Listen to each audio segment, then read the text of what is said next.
Hello, this is Dave Hurwitz, Executive Editor at ClassicsToday.com, here to talk about Dvorak's Seventh Symphony. Now, the Seventh is supposed to be the first of Dvorak's great symphonies. In fact, some people think it's the greatest because it's the most like Brahms, as if being like Brahms is a ticket to greatness. I happen not to think that's true. I think Dvorak's great symphonies at least start with number 5, and you could argue that number 3 belongs there too, and comparisons are invidious. It doesn't make any sense. They're different, each one has its virtues and charms, and they're all great, just like the Brahms symphonies are all great. There isn't any need to go and make these sort of odious comparisons between which one is greater or lesser greater or anything like that. So we're not going to go there. The Dvorak Seventh is a great symphony. Period. It is possibly his most classically oriented symphony, which is why people say it's sort of like Brahms.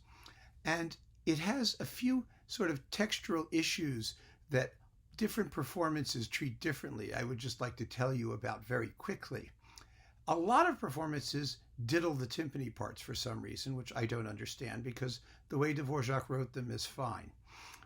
Also, the counterstatement of the first subject in the first movement, da da da da da da da da da da da da ba ba ba, when that first comes back loudly in the first movement, it's scored only for the woodwinds, and it's very hard for the woodwinds to cut through. So many performances will double them, either with horns or with trumpets, to make it work a little better. The truth is, if you do a Mahler thing, have them, put their bells up and point at the audience and play really loudly, then the balances tend to work out just fine.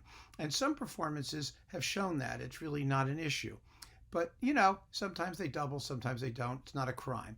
Also, at the end of the finale, when the chorale comes in at the end, da da da da da, for the final peroration, that chromatic run, it's only written by Dvorak in the second violins, and so often the horns double it or the trumpets double it. It's hard to say which, and it's hard to make the brass do it in a way which isn't sort of vulgar, especially the horns, and they go, and the trumpets, it can sound a little tacky if you're not careful. But this is the way Dvorak did it, and that's why he probably didn't use the brass, but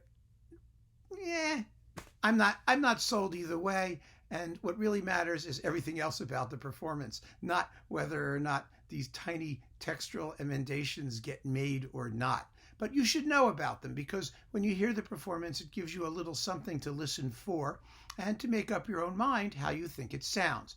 Now, I have a stack of recordings here because there have been a lot of really good recordings of the Seventh. But interestingly, I'm not a big fan of any of the performances in the complete sets. Some of them are very good, but I don't think that Kertész or Kubelik or Rovitsky, any of them are the best of the Sevenths. Some of them are very good, especially I think Kubelik is a very good performer in this work, but I think largely because of the association with Brahms, there's a tendency to lay it on too thick and too heavy. Rovitsky particularly has that problem. His performances are so fresh and lively and zippy until you get to the Seventh. Then it's like, ugh, So I think that the best performances are singleton performances, or versions that are done by, conductors who've done the last 3 and they include the Seventh. Something like that. So I'm going to tell you what they are now, and we're just going to run through them, and hopefully you'll agree with some of these selections.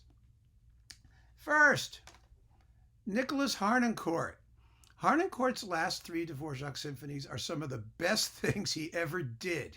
They were recorded with the Concertgebouw, and it just goes to show you, it's really very interesting, because he did Brahms with the Berlin Philharmonic, and it was very strange, very affected, and sort of pulled about and twisted. But his Dvorak is lively and fresh, and yes, it has characteristic Harnoncourtisms of texture and rhythm and things like that, but it all seems to work, and it doesn't get in the way of the music's flow, and the Concertgebouw plays magnificently. So that's definitely worth considering for all 3 of the last Dvorak symphonies, which are the only ones he did.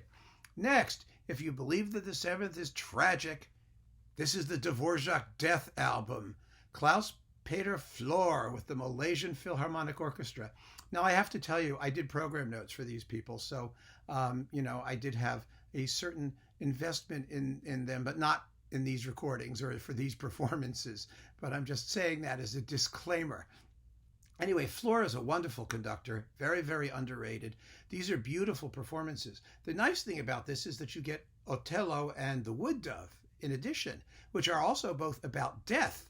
And so it's just sort of like, well, in Otello, you have the guy kills the girl, and in the Wood Dove, the girl kills the guy, then she kills herself. And the Seventh Symphony is supposed to be tragic. And if you believe that, then this is the performance for you, because it is a dark, tragic performance, but not unlively, not one that's dead and sluggish and boring because it's heavy and dark.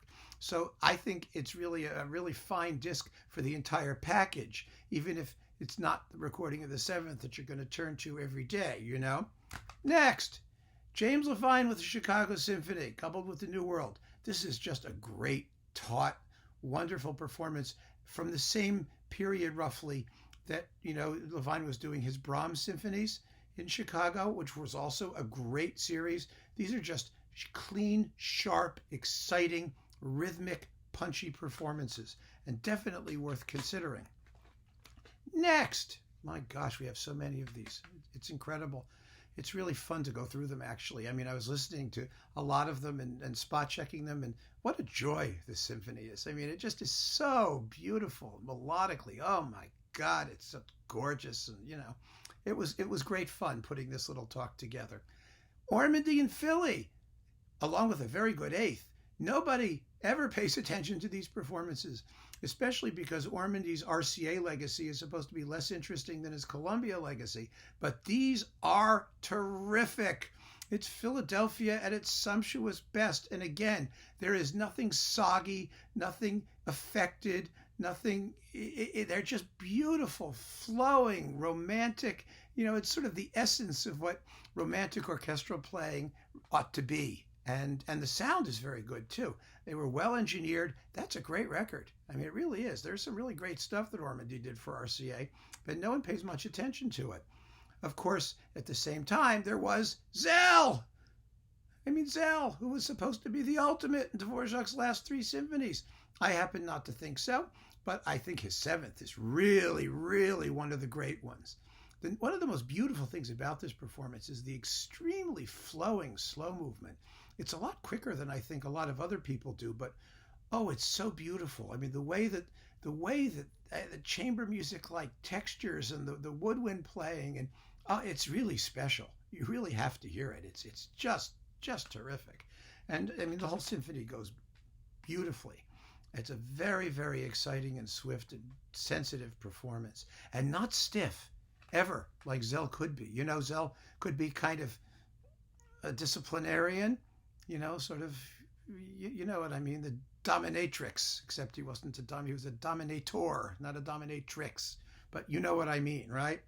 Next, Monteux, LSO, another performance of just effortless, organic coherence, with no futzing around with the orchestration either, by the way. One of the things that I think made Monteux and Szell and Ormandy, these guys, they just knew the style. They were just born and raised in this late romantic style, and they play that music as if they had written it. I mean, they're so natural and so beautiful sounding. The way they phrase the melodies and the way they let the strings sing, and the total lack of affectation. It's such a wonderful thing to hear. And I really wish young conductors would pay attention to what they're doing, because there's always this pressure to make a statement, to do something different just for its own sake, especially now with the period instrument people pretending to know how this music sounded. I mean, these guys were alive when Dvorak was alive. Dvorak died in 1904. Szell was born in 1900. Monteux was in his 20s, 30s. He was born in 1875. He was in his 30s. So they were alive when these pieces were written. They knew how they were supposed to sound.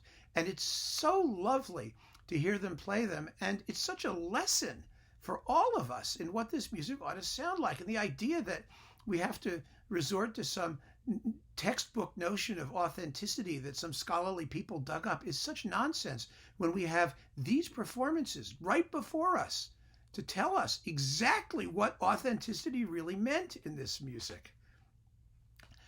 Next performance, Neumann with the Czech Philharmonic, his digital one. This is one of the great things that Neumann ever did in Dvorak. And again, it's not a performance of speed particularly. It's also a dark performance, but he hammers home the first movement climax like no one else.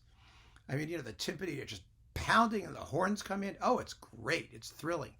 That's one of those climaxes that's also tough to do because Dvorak marks it to be played as an accelerando. It's bum bum ba ba dum bum bum bum bum bum bum bum bum bum bum ba bum bum bum. It's supposed to get faster. Most conductors don't really speed up, and Neumann doesn't really speed up, but he really hits it, and it's really, really exciting. So that's one really worth considering in the Neumann cycle. I think of all the performances in that last cycle, the digital cycle that Neumann did with the Czech Philharmonic for Denon Superfund, depending on who you get, that seventh is the performance to have. The Concertgebouw is back with Colin Davis in his Dvorak seventh. Now, his eighth and ninth I found somewhat mannered and less convincing, but the seventh is absolutely fantastic. It's one of the best things he ever did. And he's got the Concertgebouw playing like gods. I mean, it's magnificent. And so if you really are looking for, the best of Davis and a great seventh, and you love the Concertgebouw, this is one to consider too. But all great things must come to an end. And so I come to an end with Doch Nani in Cleveland. I also recommended this for the eighth. This set of 7, 8, and 9 is one of the great Dvorak things in the history of Dvorak things. And this seventh is unbelievable. I mean, like I said, there's a big secret. It's better than Szell. I mean, the playing is just incredible. The balances are perfect. The tempos are terrific. You will never hear this piece realized with such complete mastery over every single element of the work. So if you're looking for one Dvorak seventh, and of course you're not. Of course you need to have 10 of them, right? Every sensible person wants more. Doch Nani in Cleveland, that's the way to go. But any of these performances will serve you very, very well. And this symphony has so much to give. It's endlessly refreshing. It's just a magnificent work any way you look at it. And I never get tired of hearing it. And I never get tired of hearing these performances and some others too. I mean, I'm sure you'll have your favorites, but these, I think, will give you a wonderful, wonderful sense of what the music has to offer. So keep on listening, folks, and thank you very much.